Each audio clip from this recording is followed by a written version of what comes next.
Hello बच्चों, आज हम पढ़ने वाले हैं क्लास 12 के बिजनेस स्टडीज का चैप्टर 2 प्रिंसिपल ऑफ मैनेजमेंट। तो चलिए शुरू करते हैं।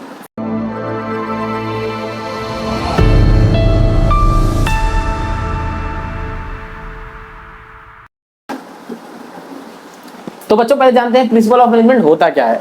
तो बच्चों जानते देखो डेफिनेशन के अकॉर्डिंग मैं बताता हूँ प्रिंसिपल ऑफ मैनेजमेंट क्या होता है। तो डेफिनेशन जैसे हमारे एनसीईआरटी में दे रखा है, प्रिंसिपल्स जो होते हैं मैनेजमेंट के आर फंडामेंटल गाइडलाइंस है ना। फंडामेंटल गाइडलाइंस क्या होते हैं? जैसे गाइडलाइन मतलब कि कैसे काम कर, गाइड जो हमको रूल्स रेगुलेशन हमको गाइड करते हैं कि अगर हम ऐसी प्रॉब्लम फंस गए तो ये करना ठीक हो जाएगा, उसे गाइडलाइन कहते हैं। ठीक है, फंडामेंटल का मूल गाइडलाइंस है हमारे मूल, जैसे कि गाइड करने वाले फैक्टर्स प्रिंसिपल्स है। प्रिंसिपल ऑफ मैनेजमेंट एक फंडामेंटल गाइडलाइन है जो डेराइव फ्रॉम, कहां से आती है, कैसे आती है? तो आती है बच्चों वो एक्सपीरियंस और एक्सपेरिमेंट से। कैसे कैसे कैसे कैसे एक्सपीरियंस और एक्सपेरिमेंट से। प्रिंसिपल जब सिद्धांत बनाए गए मैनेजमेंट के तो कोई आदमी तो होगा ना जिसने ये ध्यान रखा, एक्सपेरिमेंट्स किए कि मैं ऐसा करता हूं, है ना। तो कहीं ना कहीं ये हुआ होगा, कोई बंदा इस पे एक्सपेरिमेंट कर रहा होगा, उसका एक्सपीरियंस होगा। तो इसी द्वारा प्रिंसिपल ऑफ मैनेजमेंट बनता है। कहां से आता है प्रिंसिपल ऑफ मैनेजमेंट? एक्सपीरियंस और एक्सपेरिमेंट से। ठीक है, use to guide managerial action and decision making, जो यूज होते हैं मैनेजरियल एक्शन लेने में। जैसे कि जो मैनेजर है जो एक्शन देता है कि ये हो गया, मैं लाओ मैंने कुछ, जैसे कि एग्जांपल तो बहुत बढ़िया, एक बच्चा कोई बंदा काम छोड़ के जा रहा है, मैनेजर ने एक्शन लिया, उसको पहले रोकने की कोशिश की, है ना। तो क्योंकि अच्छा वो चाहता तो दूसरा पॉइंट कर लेता, पर उसको रोकने की कोशिश क्यों करेगा? क्योंकि वो एफिशिएंट हो चुका है, इफेक्टिव हो चुका है इस काम में, वो इस काम के अच्छे से कर ले रहा है। अब दूसरा आएगा तो सीखेगा, उसके बाद वो करेगा। तो ये प्रिंसिपल था ये। उसने ध्यान दिया इस चीज पे, एक्सपीरियंस से बताया कि हाँ यार इसको एक्सपीरियंस हो चुका है, ये एक बंदा अच्छा काम कर सकता है, दूसरा आएगा तो पहले सीखेगा, तो उसी आदमी को रोकने की कोशिश करेगा। तो सेम, तो मैनेजर को जो होता है एक्शन लेने में हेल्प करता है, गाइड करता है उसको, और डिसीजन मेकिंग में हेल्प करता है कि ये प्रॉब्लम है, मुझे इसमें ये डिसीजन लेना चाहिए। बच्चों देखो डेफिनेशन तो ये कहती है हमारे प्रिंसिपल मैनेजमेंट। मैं तुमको एक ऐसी डेफिनेशन कराने वाला हूं जिससे तुमको पता क्या होने वाला है, जिससे तुमको इसके जो इंपॉर्टेंस है वो भी याद हो जाएंगे। सच में कैसे? तो देखो इन सिंपल तुम देखोगे तो मेरा सिंपल ज्यादा बड़ा है, डेफिनेशन से ज्यादा बड़ा है, लेकिन मेरा जो सिंपल है तुमको याद जल्दी होगा। बात समझने की। देखो अब शुरू करते हैं। प्रिंसिपल ऑफ मैनेजमेंट है scientific decision. Principal of management एक साइंटिफिक डिसीजन है। जो प्रिंसिपल ऑफ मैनेजमेंट है साइंटिफिक डिसीजन है। साइंटिफिक डिसीजन मतलब साइंस से रिलेट करता है, साइंस के अकॉर्डिंग डिसीजंस लिए जाते हैं। अच्छा एक्सपेरिमेंट्स है, एक्सपीरियंस है, तो सिंपल बात हमने पढ़ा था नेचर ऑफ मैनेजमेंट साइंस, है ना। वो एक्सपेरिमेंट्स और एक्सपीरियंस से बनता है, एक्सपीरियंस और एक्सपेरिमेंट से। तो वैसे ये भी साइंटिफिक डिसीजन है क्योंकि ये भी एक्सपेरिमेंट्स और एक्सपीरियंस से बनता है। आगे जो हमको देता है जनरल गाइडलाइंस, बताया ना गाइडलाइंस क्या होते हैं कि निर्देश देते हैं, चीज इस दिशा में जाओ, गाइड करते हैं, हेल्प करते हैं। जो जनरल गाइडलाइन है, principle of management scientific decision है जो हमको जनरल गाइडलाइंस देता है। किस चीज की गाइडलाइंस देता है? To managers. पहले देते किसको देता है? मैनेजर को देता है, जिसके द्वारा वो सोशल रिस्पॉन्सिबिलिटी को पूरा कर सकता है। जो सोसाइटी का उसके ऊपर कर्जा है, कर्जा तो नहीं कहेंगे, सोसाइटी के लिए जो उसको करना है वो करने पहले हेल्प करेगा। दूसरा प्रॉपर यूटिलाइजेशन ऑफ रिसोर्सेज में हेल्प करेगा। देखो तुमको दिखने लगा, मैं असेस कर देता हूँ। ये रिसोर्सेज है, ठीक है। तो ये हेल्प करता है प्रॉपर यूटिलाइजेशन ऑफ रिसोर्सेज में, कि रिसोर्सेज जो है उनका प्रॉपर यूटिलाइज हो जाए। और हेल्प करता है एनवायरमेंटल चेंजेस में, डायनामिक बनाता है। जो बच्चा मेरा पहले चैप्टर का वीडियो देख के आ रहा है उसको पता है डायनामिक क्या है। क्या बनाता है? डायनामिक बनाता है। एनवायरमेंटल चेंजेस को पहले से ही भांप लेता है और उसके अकॉर्डिंग एक्शन ले लेता है। तो चलो मैं तुमको एक चीज दिखाऊं।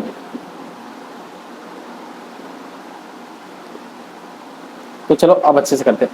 आप देखो मैं जो अंडरलाइन करूंगा वो तुम्हारे इंपॉर्टेंस है, प्रिंसिपल ऑफ मैनेजमेंट के वो इंपॉर्टेंस है, ठीक है। मैं देख, पहला है साइंटिफिक डिसीजन। पहला कौन सा? Scientific decision. दूसरा जनरल गाइडलाइंस, जनरल गाइडलाइंस। उसके बाद कौन कौन से है भैया? Social responsibility, proper utilisation of resources and meeting environmental. ये है तुम्हारी इंपॉर्टेंस सिग्निफिकेंस कि प्रिंसिपल ऑफ मैनेजमेंट की जरूरत क्या है। पढ़ाऊं आगे, आप देखो क्यों जरूरत है। अभी हमने पढ़ा ना क्यों जरूरत है, क्योंकि भाई वो साइंटिफिक डिसीजन है, क्योंकि वो हमको गाइडलाइंस देता है, क्योंकि वो सोशल रिस्पॉन्सिबिलिटीज हैं उनको पूरा करने में हेल्प करता है, हमारी जो रिसोर्सेज हैं उनको प्रॉपर यूटिलाइज करता है, ज्यादा वेस्ट नहीं होते रिसोर्सेज, और एनवायरमेंटल में जो चेंजेस, एनवायरमेंट में जो चेंजेस आ रहे हैं उसके अकॉर्डिंग हम आसानी से चेंज कर सकते हैं। तो चलो पढ़ रहे हैं, देखो ये रहे importance and significance of principal of management. तो पहला क्या है? Fulfilling social responsibility. ये मैंने टॉप पे ले लिया क्योंकि वहां पर भी टॉप पे था। तो क्या पहले बात क्या इंपॉर्टेंस है इसकी कि जो हमारी सोशल रिस्पॉन्सिबिलिटीज हैं उनको पूरा करता है। सोशल रिस्पॉन्सिबिलिटीज जैसे कि यार हमको सोसाइटी के लिए कुछ करना चाहिए। हम अगर एयर पॉल्यूशन कर रहे हैं तो हमको ना वेजेस थोड़ी ज्यादा बढ़ा देनी चाहिए लोगों की, या फिर हमको ऐसा प्रोडक्ट बनाना चाहिए जो हम एयर पोल्यूशन कर रहे हैं उसको सोख ले, है ना। तो ऐसे होगा हम सोशल रिस्पॉन्सिबिलिटीज को पूरा करेंगे। दूसरा general guidelines. Principal of management अब अगला क्या करेगा कि जनरल गाइडलाइंस देता है मैनेजर को कि भैया ऐसे काम करना, ऐसे गाइड करता है, ऐसे काम। जू गए हो कि नहीं गए हो जू? चलो नहीं गए यार, तुम्हारे मम्मी पापा तुमको गाइड करते हैं कि नहीं करते? सेम ये है मम्मी पापा, ये बिजनेस को गाइड करता है, मैनेजर को गाइड करता है, ठीक। अगला साइंटिफिक डिसीजन बता दिया ना, ये साइंटिफिक डिसीजन है because it based on experience और एक्सपेरिमेंट्स, ठीक है, इसलिए साइंटिफिक डिसीजन है। Optimum utilisation of resources, resources का ऑप्टिमम यूटिलाइज करता है, रिसोर्सेज को ऑप्टिमम यूटिलाइज करता है, ठीक है। Meeting change with environment, dynamic बनाता है। जो आगे कुछ दुर्घटना हो गई, जैसे अभी वॉर टाइम हो रहा है, हमारे इंडिया में वॉर हो रही है, वॉर होने वाली है, हो रही है, तो उससे क्या होने वाला है, जो बहुत सारे जैसे कि आर्टिलरीज की जो कंपनीज होंगी वो और ज्यादा आर्टिलरीज बनाना शुरू कर देंगी, है ना। क्यों? क्योंकि उनको पता आगे डिमांड है इनकी, तो एनवायरनमेंट के अकॉर्डिंग चेंज किया उन्होंने, है ना। अब तुम भी जैसे वॉर टाइम होने वाला है, बाई चांस अगर हो जाता है तो तुम भी घर में सामान लाके रखना शुरू कर दोगे, ये भी डायनामिक है। तुमने देखा आगे क्या होने वाला है तो तुम घर में लाके रखना शुरू कर दोगे, है ना। चलो आगे बढ़ते हैं, आगे जानते हैं इसका नेचर, इसका नेचर क्या है ना। सेम थिंग, हम बहुत लोग कहते हैं भाई इस बंदे का नेचर बहुत बढ़िया है, तो प्रिंसिपल्स का नेचर कैसा है? पहले देखो मुझे ये बताओ तो प्रिंसिपल्स समझ में आएगी नहीं मुझे ऐसा। देखो प्रिंसिपल्स क्या है, ध्यान समझना, सिद्धांत। प्रिंसिपल्स क्या है? सिद्धांत। वो सिद्धांत कि तुमको ऐसे काम करना है, ठीक है, तुमको ऐसे अपनी ऑर्गेनाइजेशन बनानी है, ऐसे तुमको काम करना है, सिद्धांत के अकॉर्डिंग करना है। जैसे मैथ्स में देखियो, मैथ्स करते हो तुम, सिद्धांतों को फॉलो करते हो, प्रिंसिपल्स को फॉलो करते हो। साइंस में प्रिंसिपल्स को फॉलो करते हो, थर्ड लॉ ऑफ मोशन, ये सब एक तरह से प्रिंसिपल्स ही हैं। तो ये प्रिंसिपल्स है जिनको फॉलो करना पड़ता है अगर बिजनेस चलाना है तो, ठीक है। ये प्रिंसिपल्स ऑफ मैनेजमेंट हम पढ़ने वाले हैं, मैनेजमेंट के सिद्धांत, ठीक है। इतना क्लियर है। तो अभी हम क्या पढ़ चुके हैं, उसकी डेफिनेशन, उसकी इंपॉर्टेंस। मैंने एक ऐसी डेफिनेशन करवाई, डेफिनेशन मैंने उसका एक ऐसा मीनिंग करवाया, अगर तुम उसको याद करते हो तुमको इंपॉर्टेंस भी साथ साथ में याद हो जाएंगे।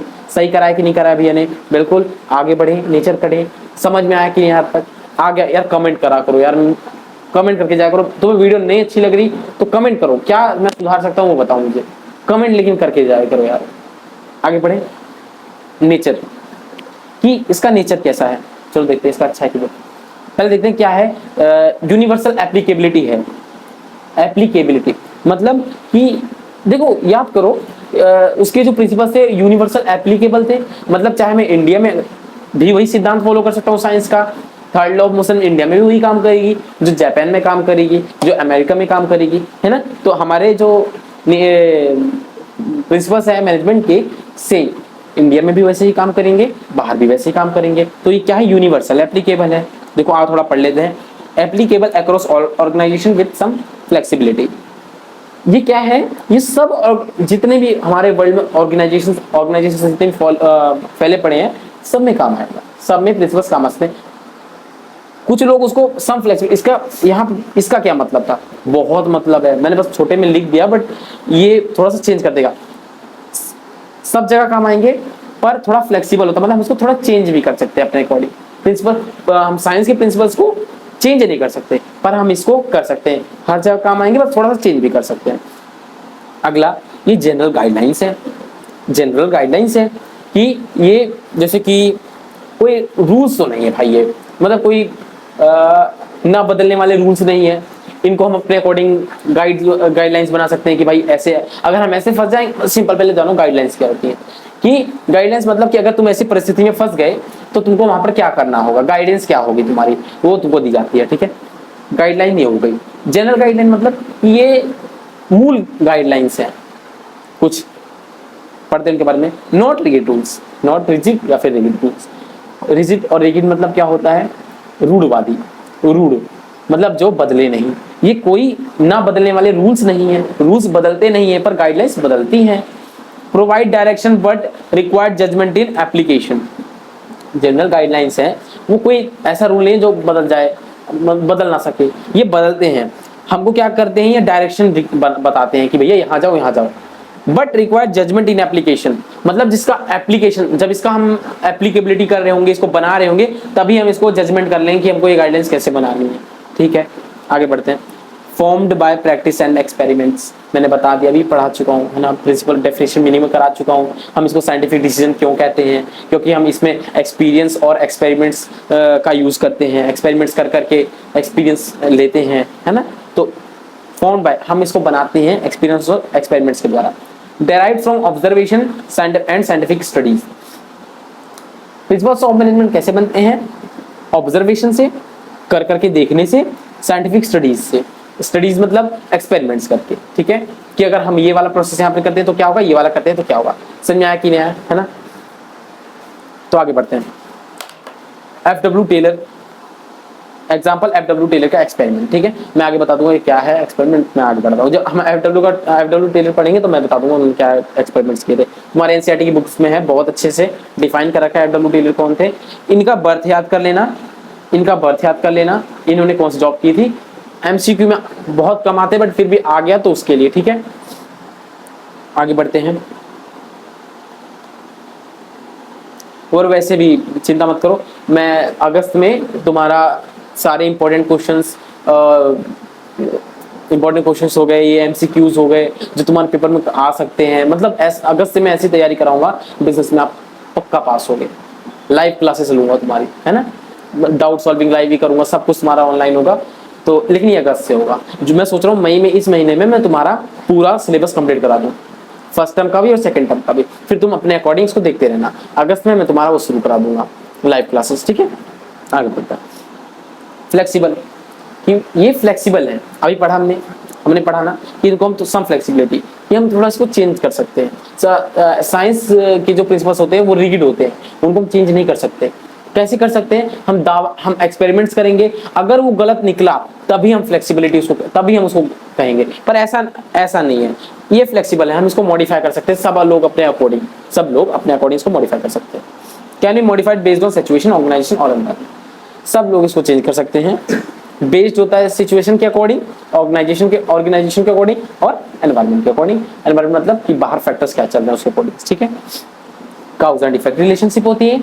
Principles help predict outcomes of manager actions, मतलब कि तुम क्या करोगे और उससे क्या इफेक्ट पड़ेगा मैनेजर पे। ये प्रिंसिपल ऑफ मैनेजमेंट का नेचर है कि तुमको पहले से ही पता होगा, जब तुम कोई एक्शन लेने जा रहे हो तो तुमको पहले से पता लग जाएगा इसका आउटकम क्या है, तभी तो तुमने गाइडलाइंस रखी यार।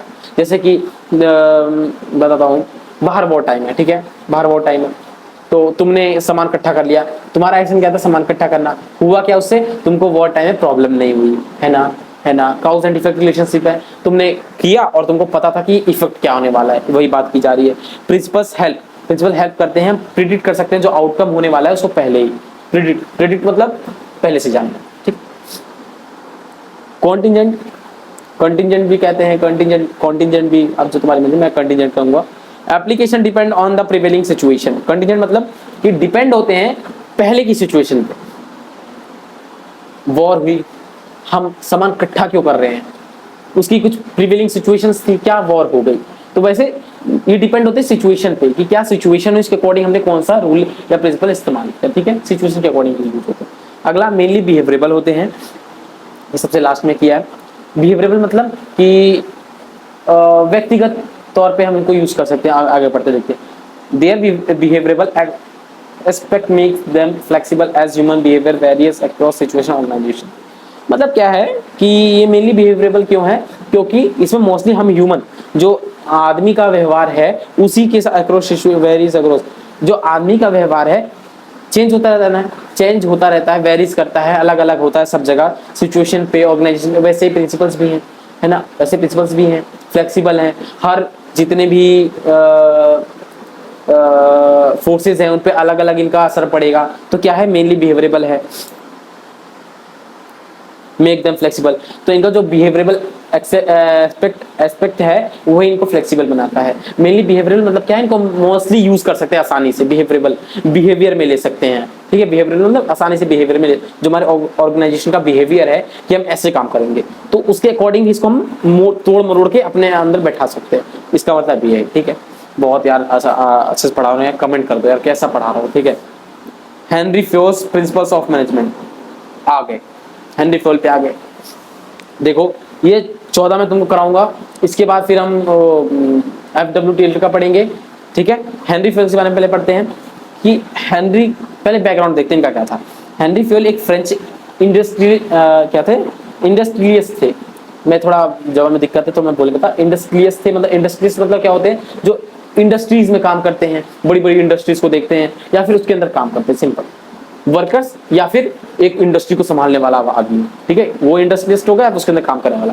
फ्रेंच इंडस्ट्रियलिस्ट थे यानी बड़े इंडस्ट्रीज के थोड़े मालिक थे या फिर उसके अंदर मैनेजर का काम करते थे। डेवलप्ड 14 प्रिंसिपल्स बनाए उन्होंने, 14 प्रिंसिपल। ये मैं एक झटके में याद कराऊंगा, ऐसा तरीका बताऊंगा ना अब भी याद हो जाएगा। यही बैठे बैठे याद करा के भेजूंगा तुमको इसी वीडियो में, देखना। अभी तुम बड़बड़ाते घूमोगे तुमको याद होगा। ठीक है, management based on his experience. कैसे उन्होंने 14 प्रिंसिपल्स ऑफ मैनेजमेंट, उन्होंने मैनेजमेंट के 14 प्रिंसिपल बनाए। किसके बनाए, मैनेजमेंट के प्रिंसिपल्स बनाए 14, उनके एक्सपीरियंस के अकॉर्डिंग। किस पे बेस्ड थे, जो उन्होंने एक्सपीरियंस लिया, उन्होंने जो काम किया था इंडस्ट्री में उसके अकॉर्डिंग। तो देखो इनके प्रिंसिपल्स याद कैसे करेंगे। Dad, you C I cross, dad DAD dad, WU CSEE I cross. पापा आपने देखा मैंने पार किया, पापा आपने देखा मैंने पार किया, रास्ता, झाड़ी, जो भी हो सकता है। पापा आपने देखा मैंने पार कर दिया। Dad you C I cross. ठीक है, अच्छा भाई dad you C I cross कैसे, देखो D से डिवीजन ऑफ वर्क, A से अथॉरिटी एंड रिस्पॉन्सिबिलिटी, D से डिसिप्लिन। तो अभी मैं आगे और पहले हम एक बार जानता हूँ फिर मैं तुमको अच्छे से करा दूंगा इसका क्या होता है। पहले देखो डिवीजन ऑफ वर्क क्या होता है। इन्होंने प्रिंसिपल क्या दिया, पहला कि जो एक जॉब है, मतलब एक काम है बहुत बड़ा, उसको छोटे छोटे पार्टों में बांट दो और उस एक पार्ट को जॉब कह दो। जैसे कि मैनेजमेंट है, मैनेजमेंट एक बहुत बड़ा काम है, तो उन्होंने क्या किया, उस मैनेजमेंट को छोटे छोटे भागों में बांट दिया कि भाई ये है ह्यूमन मैनेजमेंट हो गया, आदमी लोगों का मैनेजमेंट करेगा, रिसोर्सेज मैनेजमेंट करेगा, ये वाला मैनेजमेंट करेगा। तो मैनेजमेंट को भी बांट दिया, तो एक काम को छोटे छोटे भागों में बांट दिया और उसको जॉब कह दिया। ठीक है, छोटे छोटे हिस्सों को। अगला अथॉरिटी एंड रिस्पॉन्सिबिलिटी। मैनेजर जो होता है ना, managers need authority, right to give orders. Manager को जरूरत होती है किसकी, ऑर्डर्स देने की, उनको जरूरत होती है ऑर्डर्स देने की। अथॉरिटी मतलब क्या होता है, अथॉरिटी मतलब यही होता है कि हमारे पास अथॉरिटी है कि हम आगे वाले को ऑर्डर दे सकें। ठीक है, ठीक है, तो मैनेजर्स को नीड होती है अथॉरिटी की ताकि वो आगे वाले को ऑर्डर्स दे सके। And responsibility accountability for outcomes, और उनकी रिस्पॉन्सिबिलिटी होती है जो उन्होंने ऑर्डर दिया उससे क्या आउटकम आने वाला है, वो उनकी ही रिस्पॉन्सिबिलिटी होती है। और जवाबदेही, अकाउंटेबिलिटी मतलब जवाबदेही। जवाब किसको देगा, अपने टॉप लेवल को। मिडल से कोई गलती हो, और अकाउंटेबिलिटी इसकी है जवाब देने की, किसको, टॉप को। ठीक है, इसको जरूरत होती है अथॉरिटी की ताकि वो काम को पूरा कर सके, वो उसकी रिस्पॉन्सिबिलिटी होती है। और काम अच्छे से नहीं हुआ तो उसको अकाउंटेबल बनना पड़ेगा, अकाउंटेबिलिटी उठानी पड़ेगी। Balance between two is essential. इन दोनों के बीच में जो बैलेंस है वो इंपॉर्टेंट है। किसके बीच में, अथॉरिटी एंड रिस्पॉन्सिबिलिटी के बीच में बैलेंस होना बहुत जरूरी है। आगे डिसिप्लिन का मतलब बच्चों देखो ये नहीं है कि आप प्रॉपर रूल्स को फॉलो करना, वो बात सच है, फॉलो करना पड़ेगा, बट डिसिप्लिन का मतलब यहाँ पर यही नहीं। डिसिप्लिन का मतलब जैसे कि, और आगे पढ़ते हैं, ओबीडियंस टू ऑर्गेनाइजेशनल रूल्स, मतलब पहले तो रूल्स को फॉलो करो, एंड एग्रीमेंट जो उसमें दिया है, रूल्स और एग्रीमेंट्स को फॉलो करो। Achieve through good leadership, clear policies. हाँ, अब डिसिप्लिन क्या था यहाँ पे, यहाँ तो तुमने रूल्स फॉलो कर लिए, नो स्मोकिंग ये सब। आगे क्या है, कैसे वो पूरा होगा, लीडरशिप, गुड लीडरशिप से, क्लियर पॉलिसीज से, और फेयर पेनल्टी एंड रिवॉर्ड से। ठीक है, मतलब यार तुमको डिसिप्लिन के और अलावा तुमको लड़ाई झगड़ा नहीं करना, बात खत्म। ठीक है, आगे पढ़े, dad you C I cross, dad हो गया, पापा हो गए, पापा में कौन कौन था मुझे याद दिलाओ, division of work, authority and responsibility and discipline. Dad हो गए, पापा जी हो गए, पापा हो गए। ठीक है, तो पापा को मिटो नहीं, पापा को नहीं मिटेंगे। चलो लास्ट सो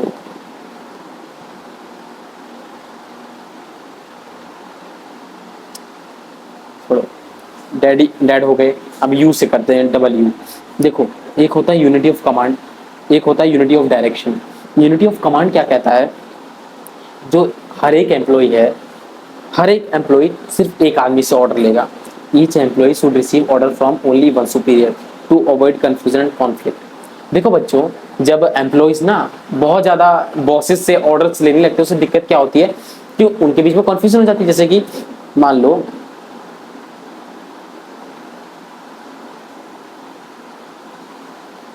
ये हैं दो बॉस, ये दोनों कौन है, दोनों क्या हैं, ये दोनों बॉस हैं,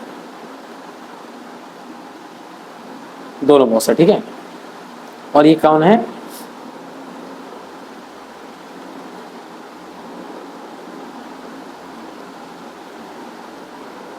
ये कार्यकर्ता। कौन है, कार्यकर्ता, काम करने वाला। तो इसने कहा भाई तुम जाओ वो सामान उठा लो यहाँ पे। इसने कहा नहीं, सामान मत उठाओ, वहीं पड़े रहने दो। अब तुम मानो किसकी बात, दोनों सेम लेवल पे होगी। इससे दिक्कत क्या होगी, भाई उसने गलत ऑर्डर दे दिया और तुम भी गलत हो गए, है ना।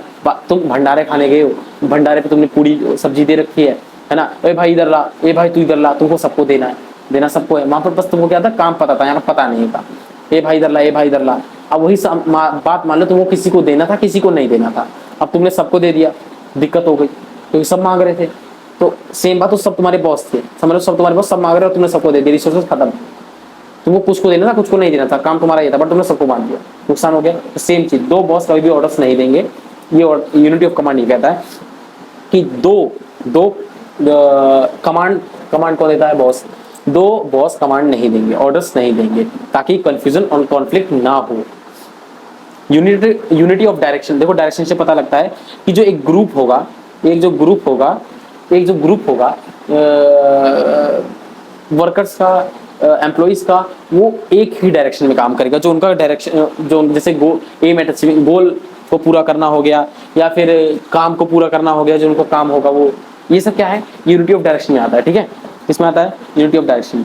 अब पढ़े थोड़ा सा, activity with similar objective should grouped under one plan and manager.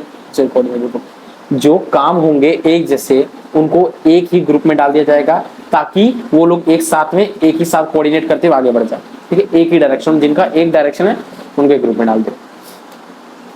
हाँ ठीक है, यू भी हो गया बच्चों, यू भी हो गया, डैड भी हो गए। डैड से कौन था, कौन से, डी से division of work, authority and responsibility, discipline, unity of command, unity of direction. Dad हो गए, यू हो गया, आई कर, डैड यू, सी करेंगे पहले, देखो C, subordination of individual interest to general interest. इसका मतलब समझो से इतना है कि जो सबऑर्डिनेट होगा उसका जो इंटरेस्ट है वो पीछे रहना चाहिए, पहले ऑर्गेनाइजेशन का इंटरेस्ट पूरा होना चाहिए। इंटरेस्ट मतलब क्या चाहता है, ठीक है, ऑर्गेनाइजेशन क्या चाहता है, एम एट अचीविंग गोल, एम एट अचीविंग गोल। ऑर्गेनाइजेशन क्या चाहता है, एम एट अचीविंग गोल, कि जो हमारा गोल है वो पूरा हो जाए, जो हमारा गोल है वो पूरा हो जाए। लेकिन सबऑर्डिनेट कहेगा नहीं नहीं मेरे को पहले पैसा दो, ये तो काम नहीं चलेगा ना, पहले हमको गोल पूरा करना है, उसके बाद ही हम पैसा देंगे। तो पहले जनरल इंटरेस्ट पूरी होनी चाहिए ऑर्गेनाइजेशन की, उसके बाद सबऑर्डिनेट की। अभी देखते हैं, पूरा पढ़ लेते हैं। ऑर्गेनाइजेशन गोल टेक, रुको यार, हाँ, organisation goal take precedence over individual interest. जो ऑर्गेनाइजेशन का जो गोल होगा ना, उसको प्रेसिडेंस, उसको ज्यादा वैल्यू दी जाएगी, उसको ज्यादा इंपॉर्टेंस दी जाएगी इंडिविजुअल इंटरेस्ट को छोड़कर। Manager ensure alignment through alignment through supervision and leadership. Managers ये अलाइनमेंट बना के रखेगा, मतलब दोनों को साथ में कैसे लेके चले, अलाइनमेंट बना के रखेगा सुपरविजन और लीडरशिप के द्वारा। ये हम आगे पढ़ेंगे सुपरविजन लीडरशिप क्या था। इतना समझ लो, इसका मतलब ये था कि जो सबऑर्डिनेट की इंटरेस्ट होगी वो पीछे रहे पर गोल की पहले पूरी हो, जो ऑर्गेनाइजेशन है उसका पहला पूरा हो। ठीक है, एस भी हो गया। सी की स्पेलिंग क्या होती है, एस ई ई। अब ई से है दो करने, पता है इफेक्ट, अब ई से दो ही है ही, जैसे यू से दो थे वैसे ई से भी दो ही है। कौन से, एक्विटी और एस्प्रिट दे कॉर्प्स। सही बोला ना, कॉर्प्स है, सॉरी कॉर्प्स नहीं कॉर्प्स है, एस्प्रिट दे कॉर्प्स। हाँ, एक्विटी मतलब क्या होता है कि एम्प्लॉइज जो है ना उनको फेयरनेस काइंडनेस के साथ ट्रीट करना। फेयरनेस काइंडनेस मतलब किसी के साथ बुरा नहीं करना। सब कोई अच्छा काम कर रहा है तो उसको प्रमोशन दो, पैसा दो, जो अच्छा काम नहीं कर रहा है उसको पैसा और मत दो। Treat employees with fairness kindness and justice, encourage loyalty and devotion. उनके अंदर उनको काइंडनेस, प्यार से बात करो, अगर अच्छा करे तब भी, थोड़ा गलत हो गया तब भी यार प्यार से बात करो। उससे क्या होगा, उनके अंदर फेयरनेस आएगी, ईमानदारी आएगी, लॉयल्टी आएगी, तुम्हारे प्रति समर्पित रहेंगे काम करने के लिए। इक्विटी मतलब ये। एसपी दे कॉर्प्स मतलब कि ये थोड़ा इक्विटी से थोड़ा बढ़ के है, जो नहीं चाहिए थोड़ा बढ़ के, मतलब टीम स्पिरिट को बताता है, यूनिटी अमंग एम्प्लॉइज को बताता है, अवॉइड डिवाइड रूल्स। देखो इसका मतलब क्या है, प्रमोट करता है टीम स्पिरिट को। टीम स्पिरिट क्या है कि हम लोग एक साथ मिलकर काम करेंगे, हम लोग एक हैं। टीम स्पिरिट ये है। स्पिरिट ये है यूनिटी अमंग एम्प्लॉइज, जो एम्प्लॉइज जितने सबके बीच में यूनिटी बनी है, लड़ाई झगड़ा ना हो। ठीक है, जितने भी डिवाइड वाले रूल्स हैं, बांटने वाले रूल्स हैं, वो ना फॉलो किए जाएं, वो यहाँ फॉलो नहीं होते। Encouraging communication collaboration and communication जो होता है उसको बढ़ाया जाता है। इधर हो गया। सी से भी हो गया dad division of work, authority and responsibility, discipline, U से unity of command, unity of direction. S से subordination interest over the general interest. E से equity, esprit de corps. ठीक है, याद हो गए, डैड यू सी। अब कितने बज गए, 6 वर्ड बढ़ गए, आई और क्रॉस, 6 बज गए। आगे कर देने का, मैं हर जगह लिख दिया ताकि तुम लोग भूलो ना, डैड यू सी क्रॉस। ठीक है, आई से initiative, encourage employees to take initiative, suggest idea, boost morale, more of and innovation।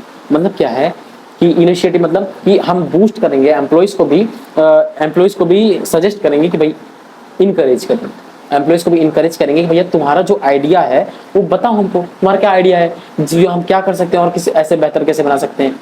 अगर उसका आइडिया बढ़िया है तो हम उसको उसके बदले में पे आउट करेंगे, पे ऑफ करेंगे, उसको हम देंगे। ठीक है, कुछ ना कुछ रिवॉर्ड देंगे। इससे क्या होगा, इनिशिएटिव जो उसका भाग लेने, मतलब इनिशिएटिव मतलब कहते हैं भाग लेना, वो भी भाग लेगा जिससे हमारा कहीं ना कहीं फायदा होगा।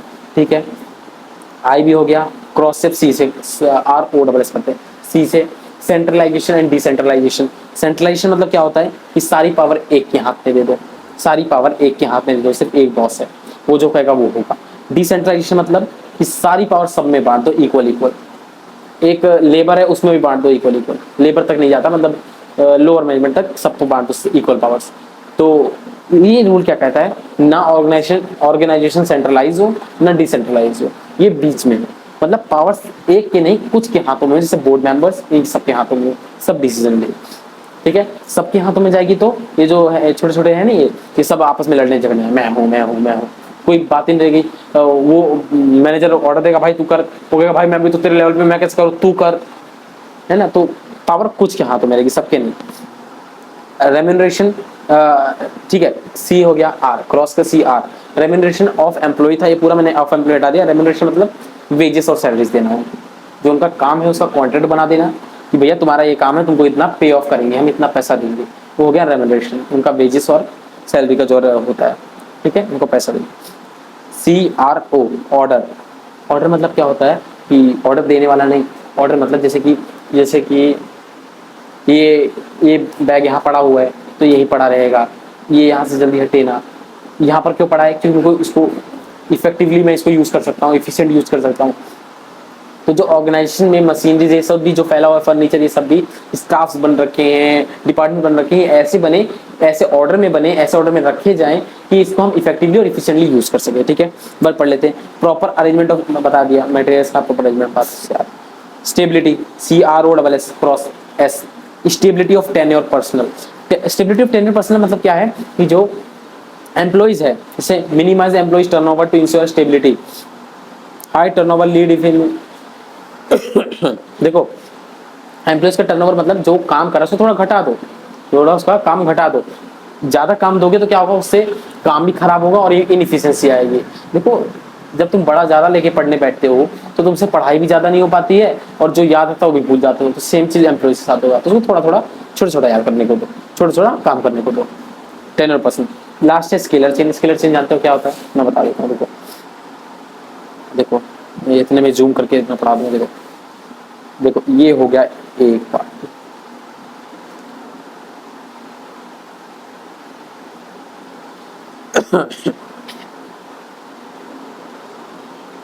ठीक है। स्केलर चेन क्या है? ये है स्केलर चेन।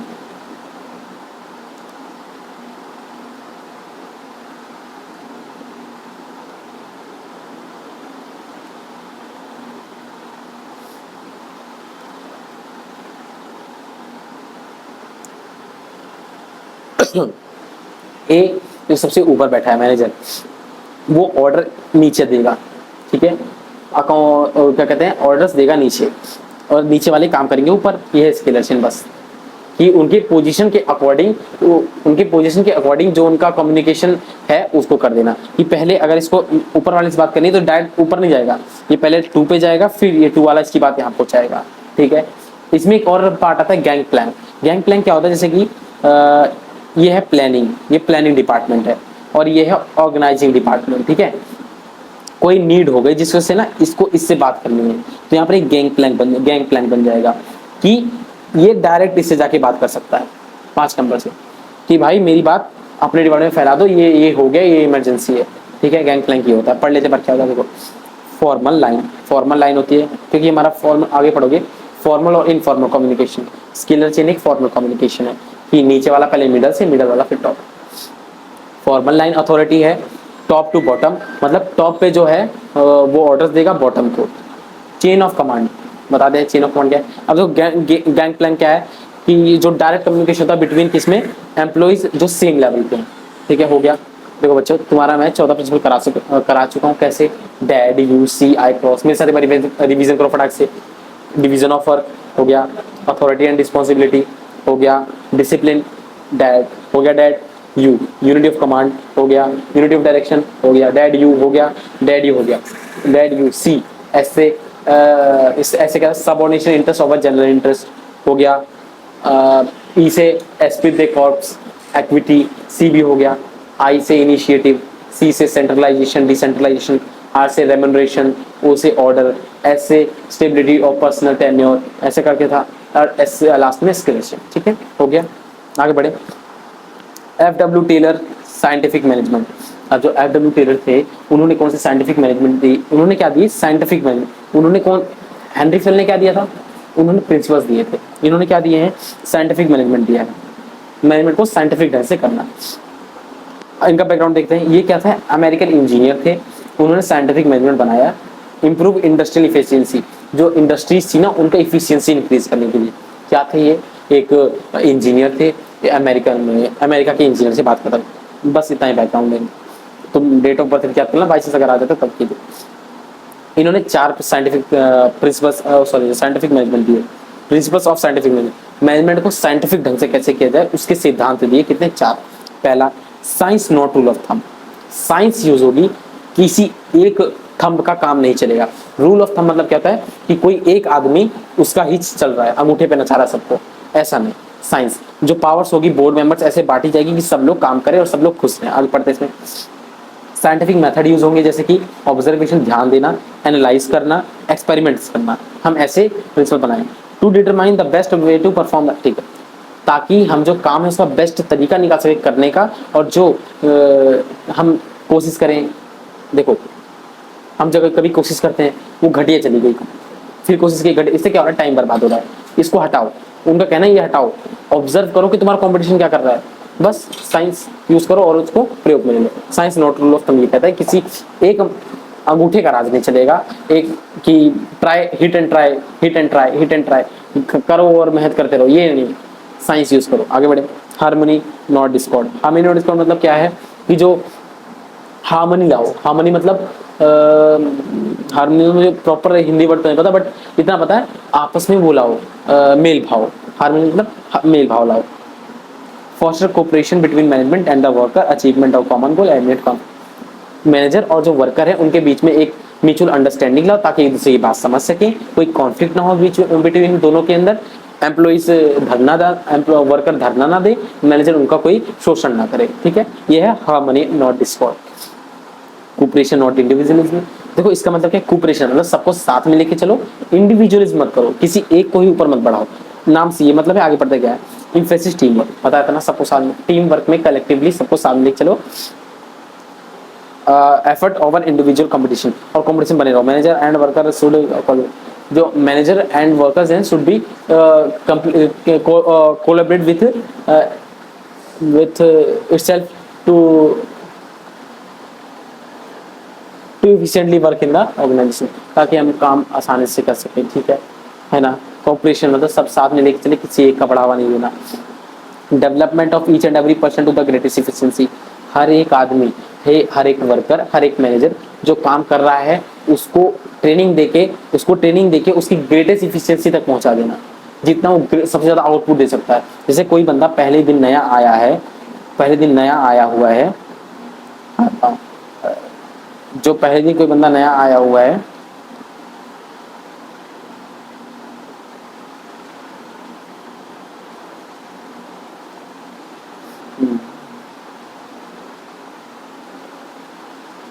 ये बंदा नया आया हुआ है, ये अब आज दिन के 5 प्रोडक्ट बनाता है ना, 5 प्रोडक्ट बनाता है।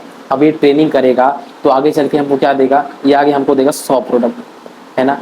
तो बस यही बात हो जा रही है कि उसको ट्रेनिंग दे के, पैसा दे के, मोटिवेशन दे के उसको उसकी ग्रेटेस्ट मैक्सिमम इफिशियंसी तक पहुंचा दो। ठीक है। अब देखो इन्होंने ना सिर्फ प्रिंसिपल्स ऑफ साइंटिफिक डिसीजन नहीं दिए थे, इन्होंने टेक्निक्स भी दी थी उसको करने की, साइंटिफिक मैनेजमेंट की। तो देखते हैं कौन कौन सी। पहला फंक्शनल फॉर्मेंशिप। फंक्शनल फॉर्मेंशिप मतलब क्या कहता है कि जो काम है ना उसको पहले दो हिस्सों में बांटो। कौन सा, प्लानिंग और एग्जीक्यूशन। प्लानिंग डिपार्टमेंट प्लान करेगा कि ये वाला काम कैसे होगा, और एग्जीक्यूशन उसको एग्जीक्यूट करेगा। ठीक है, 2 भागों में बांट दिया। आगे फिर उनको और 4 भागों में बांट दिया। फंक्शनल फॉर्मेंशिप क्या कहता है, जो काम उसको छोटे छोटे हिस्सों में बांट दो ताकि वो और आसानी से हो जाए, बस ये कहता है। सुपरवाइजरी थी, सुपरवाइज जो था वो 8 भागों में बांट दिया, 4 प्लानिंग और 4 एग्जीक्यूशन, 4 प्लानिंग से रिलेटेड, 4 एग्जीक्यूशन से रिलेटेड। तो प्लानिंग डिपार्टमेंट से कौन कौन हेड है देखो। पहला रूट क्लर्क। रूट क्लर्क क्या करता है कि स्टेप्स बनाता है, कि ये रूट डिजाइन करता है कि ये वाला काम कैसे होगा, ऐसे ऐसे स्टेप्स में हमको फॉलो करना पड़ेगा। ठीक है, ज्यादा पढ़ना मत, बस इसका नाम याद कर लो, ये प्रॉपर याद कर लेना बस क्या करते हैं। इंस्ट्रक्शन कार्ड क्लर्क क्या करेगा, इंस्ट्रक्शन देगा जॉब से रिलेटेड, उसने स्टेप्स बताए ऐसे करना है, वो इंस्ट्रक्शंस देगा।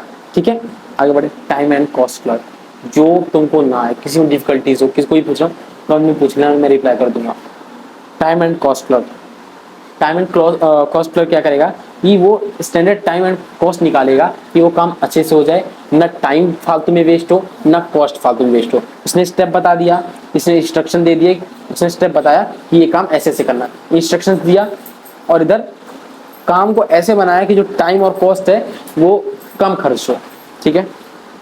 डिसिप्लिनेरियन क्या करेगा, सबका जो जॉब होगा उसकी परफॉर्मेंस को ये ध्यान रखेगा, सबकी परफॉर्मेंस बढ़िया है कि नहीं है।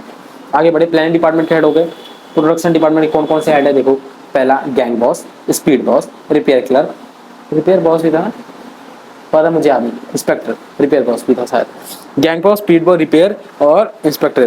गैंग बॉस क्या करेगा कि सारे काम को ऑर्गेनाइज करके ये रखेगा, जितना भी प्रोडक्शन हो रहा है सबको ऑर्गेनाइज करके ये रखेगा, जैसे कौन सा सामान कहाँ चाहिए ये सारा ये ध्यान रखेगा।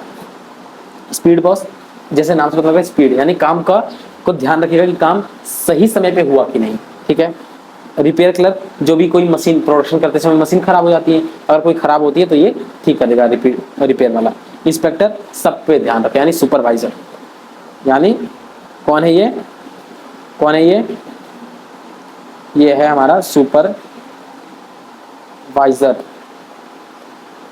ठीक है, आगे पढ़े। वो ये कौन सी टेक्निक थी बच्चों, ये सिर्फ एक टेक्निक थी, ये सिर्फ एक थी, ये इसके अंदर आते हैं ये सारे जितने हैं। तो मैं बात ढंग से समझा, तो ये कहता क्या है,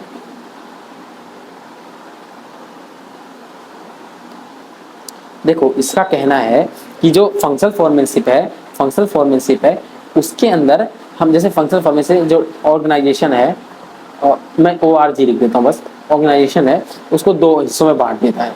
ये दो हिस्सों में बांट देगा। कौन सा? ये होगा पहला प्लानिंग का, ठीक है, और ये कौन सा होगा? एग्जीक्यूशन का। ठीक है, प्लानिंग में कि क्या करेंगे हम, इसका डिपार्टमेंट, दूसरा एग्जीक्यूशन, उसको एग्जीक्यूट करेंगे, इसका डिपार्टमेंट। ठीक है, अब प्लानिंग के अंदर चार जाते हैं, कौन से? Route clerk, instruction card clerk, time and cost clerk, disciplinarian, इसमें gang boss, speed boss, repair boss और इंस्पेक्टर। ठीक है, ये सिर्फ एक था। ठीक है, अब आगे छोटे छोटे, यही बहुत बड़ा था। अगला टेक्निक है standardisation and simplification of work. Standardisation मतलब क्या होता है कि जो हमारा प्रोडक्ट का स्टैंडर्ड है उसको बढ़ाओ, क्वालिटी उसकी अच्छी कर दो, बस।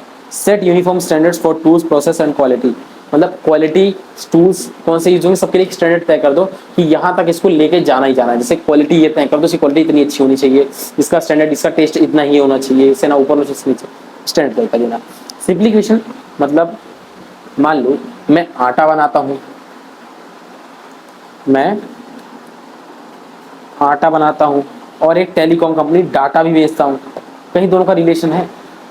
कोई रिलेशन है? मैं एयरटेल कंपनी चला रहा हूँ, एयरटेल का आटा बेच रहा हूँ, तो रिलेशन है? अब मान लो इसमें लॉस हो, मुझे इसमें लॉस दिखाना पड़ेगा, कोई कंपनी एक ही है, तो इसमें मतलब है कि आटा बेचना बंद कर दो, जिसमें प्रॉफिट है वही पे करो, जिसमें प्रॉफिट है वही करो। तो इसमें वही बात है, सिंप्लीफिकेशन, काम को सिंपल कर दो, जो प्रोडक्ट्स हैं, जो फालतू के प्रोडक्ट हैं वो एलिमिनेट कर दो, बनाने की कोई जरूरत नहीं है। ठीक है, स्टैंडर्ड तय कर दो कि हमारा क्वालिटी इतनी अच्छी होनी चाहिए, सिंप्लीफिकेशन में जो फालतू काम को हटा दो। हो गया। अगला मेथड स्टडी। अब स्टडी है, जो नाम है वही करना। मेथड स्टडी क्या करता है कि बेस्ट मेथड फाउंड करेगा, बेस्ट तरीका फाउंड करेगा कि हमारा जो काम है वो सही समय पूरा हो जाए, और जो हमारा जो रिसोर्सेज है, रिसोर्सेज भी कम लगे, टाइम कम लगे और कॉस्ट कम लगे, ऐसा उसको मेथड बनाएगा। मेथड स्टडी में जो मैनेजर होगा, जो भी सुपरवाइजर होगा, वो काम को ऐसे फेरबदल कर देगा, ऐसा फेरबदल कर देगा कि जो हमारा काम है वो सही समय पूरा हो जाए, कम कीमत के साथ। मोशन स्टडी में क्या होगा, जो अननेसेसरी मूवमेंट होगा, टास्क होगा, उसको हटा देगा। जैसे कि कोई लेबर है, वो 5 मिनट काम करता है, 5 मिनट काम करता है और 10 मिनट जाके रेस्ट करता है, 10 मिनट जाके रेस्ट करता है। तो इससे क्या हुआ, ये 10 मिनट का जो रेस्ट था फालतू का, इससे क्या होता, टाइम फालतू जा रहा था। और मैंने तुमको याद करो, वो बताया नहीं था कि यहाँ पर ऐसे ये चल रही है मशीन, कन्वेयर बेल्ट वाला, यहाँ के यहाँ पर धब्बे से गिर जाता है, फिर एक बंदा उठ के यहाँ पर लगाता है, यहाँ से लेगा इसको यहाँ लगाएगा। अब क्या किया उसने, इस बंदे को हटा के पूरा ये कन्वेयर बेल्ट ही लगा दिया। बस वही कि कन्वेयर बेल्ट भले ही लगा दिया पर उससे हमारा टाइम और एनर्जी बच गई, वही बात की जा रही है। ऐसे मूवमेंट्स को हटा देना, इस बंदे को हटा दो यहाँ से, उसके लिए कुछ और लगा दो जिससे वो फालतू काम ना हो। ये जो 10 मिनट जाता था इसको हटा दो ताकि 5 मिनट में काम करे, वो 10 मिनट 15 मिनट यहाँ पर काम करेगा, 2 मिनट के लिए रेस्ट मिलेगा, मतलब ठीक है। टाइम के लिए फिक्स कर दो, फालतू के जितने अननेसेसरी मूवमेंट्स को हटा दो टास्क में से। अगला टाइम स्टडी। टाइम स्टडी क्या कहता है कि डिटरमाइन करो, जो एक काम करने में हमको इतना समय लग रहा है, एक प्रोडक्ट बनाने में, जैसे हमको एक मार्कर बनाने में 10 मिनट लग रहा है ना, तो बस हमको इससे ज़्यादा नहीं जाना, इससे ज़्यादा गया तो हम लेबर कैसे कर देंगे। तो बस यही बात की जा रही है यहाँ पे टाइम स्टडी, कि हमको स्टैंडर्ड टाइम निकालना है कि इस काम करने में कितना समय लगता है, और हमको उसके अकॉर्डिंगली टास्क और डेडलाइन सेट करनी है। ठीक है। फटीग स्टडी क्या करता है कि एनालाइज करता है कि जो बंदे काम कर रहे हैं वो थक तो नहीं जा रहे, उनके अकॉर्डिंग उनको रेस्ट देना, बस। Differential piece of wages system ये कहता है कि जो जितना बढ़िया काम करेगा, कोई लेबर अच्छा काम कर रहा है तो उसको प्रमोशन दो, उसको और ज्यादा पैसा दो, जो कम कर रहा है उसको कम दो। इससे क्या होगा, जो कम कर रहा है ना उसके मन में लालच आएगा और वो और अच्छे से करेगा। ठीक है, बता दिया। मेंटल रिवोल्यूशन क्या कहता है कि जो माइंडसेट है वर्कर और मैनेजर का, माइंडसेट है, दिमागी माइंडसेट है जो मैनेजर और वर्कर का, उसको चेंज कर दो हायर, जिससे क्या होगा, हायर प्रोडक्टिविटी बढ़ेगी और management shares gain through better wages and conditions. जो मैनेजमेंट होगा ज्यादा पैसा कमाएगा। सुनो सिंपल, जो तुम्हारा ये मेंटल विजन में क्या कहता है, ये कोऑपरेशन में चेंज करना, चेंज इनटू कोऑपरेशन, सब साथ में चलो यार, सबका माइंडसेट चेंज कर दो, सब अकेले मत चलो, सब साथ में चलो, साथ में साथ ही हाथ बढ़ाना, ठीक है वाला सी। लास्ट टॉपिक हमारा बच रहा है फ्यूल वर्सेस टेलर। देखो ये पेपर में आ सकता है, मैं चांसेस कह रहा हूँ, फिर पढ़ा दे रहा हूँ मैं, आने के चांसेस हैं, ऐसा नहीं है। पहला क्या, एस्पेक्टिव, पर्सपेक्टिव। पर्सपेक्टिव क्या है, नजरिया। हेनरी फ्यूल का नजरिया क्या है, टॉप लेवल। हेनरी फ्यूल के जो प्रिंसिपल्स हैं वो के टॉप लेवल पे काम आते हैं, और इनके सॉफ्ट लेवल, मतलब सॉफ्ट फ्लोर लेवल। अभी तुमने देखा ऊपर हम कहाँ बात कर रहे थे, प्रोडक्शन लेवल, प्रोडक्शन नीचे है, वर्कर की बात कर रहे थे, तो ये सॉफ्ट फ्लोर है। सॉफ्ट फ्लोर मतलब नीचे ऑपरेशन लेवल पे जहाँ पर वर्कर काम करते हैं, इनका पर्सपेक्टिव वहाँ है, इनका हाइयर है। फोकस कहाँ होता है, इनका ऑर्गेनाइजेशन इफिशिएंसी बढ़ाने में है, इनका प्रोडक्टिविटी बढ़ाने में, वर्कर की प्रोडक्टिविटी बढ़ाने में, वर्कर की प्रोडक्टिविटी और इफिशिएंसी बढ़ाने में, इनका पूरे ऑर्गेनाइजेशन की इफिशिएंसी बढ़ाने में। अप्रोच, इनका एडमिनिस्ट्रेटिव प्रिंसिपल्स हैं, इनके साइंटिफिक टेक्निक है। एडमिनिस्ट्रेटिव प्रिंसिपल्स, एडमिनिस्ट्रेशन में काम आने वाले प्रिंसिपल, सिद्धांत कि एडमिनिस्ट्रेशन ऐसे करेंगे, वैसे करेंगे, ऐसे मोड़ देंगे, एडमिनिस्ट्रेशन के प्रिंसिपल। इनके साइंटिफिक टेक्निक्स हैं, इन्होंने खुद आजमाए हैं, खुद प्रयोग किए हैं, वो टेक्निक्स इन्होंने दिए हैं। अप्रोच इनका ऐसा है। एप्लीकेबिलिटी, एप्लीकेबिलिटी मतलब कहाँ कहाँ एप्लीकेबल है, ये सब दुनिया में यूनिवर्सल, ये नहीं, ये प्रोडक्शन के अकॉर्डिंग चेंज हो जाते हैं। कोई काम होता है प्रोडक्शन जरूरत ही नहीं है, तो इसकी जरूरत ही क्या है, डब्ल्यू टेलर। कोई जैसे सर्विसेज देना, मसाज देना देने में डब्ल्यू टेलर की जरूरत है, प्रोडक्ट बना रहे हैं, हमको प्लानिंग करने की जरूरत, मतलब प्लानिंग तो ठीक कर लेंगे बट एग्जीक्यूशन में कोई जरूरत है नहीं ना, टाइम स्टडी में कहाँ काम आएंगे। तो बस ये हर जगह काम आएंगे, यूनिवर्सल है, ठीक है। बट ये नहीं, ये कुछ प्रोडक्शन पे, ये सिर्फ प्रोडक्शन में काम आते हैं, ठीक है। एप्लीकेबल। की कंट्रीब्यूशन, ये 14 प्रिंसिपल की कंट्रीब्यूशन मतलब कि इन्होंने क्या दिया है, क्या कंट्रीब्यूट किया है। इन्होंने 14 प्रिंसिपल ऑफ मैनेजमेंट दिए, इन्होंने 2 चीज दी, क्या, पहला साइंटिफिक मैनेजमेंट प्रिंसिपल्स दिए, इन्होंने कौन से प्रिंसिपल दिए, साइंटिफिक मैनेजमेंट प्रिंसिपल्स, और उसकी टेक्निक्स दी, ठीक है। ओरिएंटेशन किसके आसपास घूमते हैं, ये मैनेजरल फंक्शन के आसपास, मैनेजर के जो फंक्शन उनको बढ़ाने के आसपास, और ये वर्कर लेवल के आसपास, जैसे कि वर्कर के अकॉर्डिंग काम करने पे से रिलेटेड, ठीक है। वर्कर लेवल के ऑपरेशंस पे ध्यान देते हैं, और ये मेजर फंक्शन अब बताना टॉप लेवल पे, और ये नीचे ऑपरेशन लेवल पे, ठीक है। तो बच्चों थैंक यू, आपका बहुत बहुत शुक्रिया। अगर आप यहाँ तक बने रहे तो आपका बहुत बहुत शुक्रिया। बच्चों याद रखना, मैं तुमको दोबारा एक बार रिकॉल करा देता हूँ कि मैं चाहता हूँ कि मैं, आज कितनी तारीख है, आज 9 तारीख है, तो मैं सोच रहा हूँ 9 तारीख से मैं तुम्हारा 18 तारीख तक मैं तुम्हारा जितना भी हो सकता है,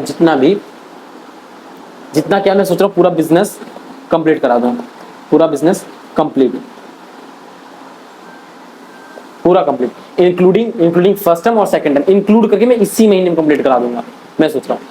उसके बाद देखो जून महीना मैं कुछ नहीं कराऊंगा, मैं 18 तारीख के बाद मैं कुछ नहीं कराऊंगा, मेरे एग्जाम्स हैं।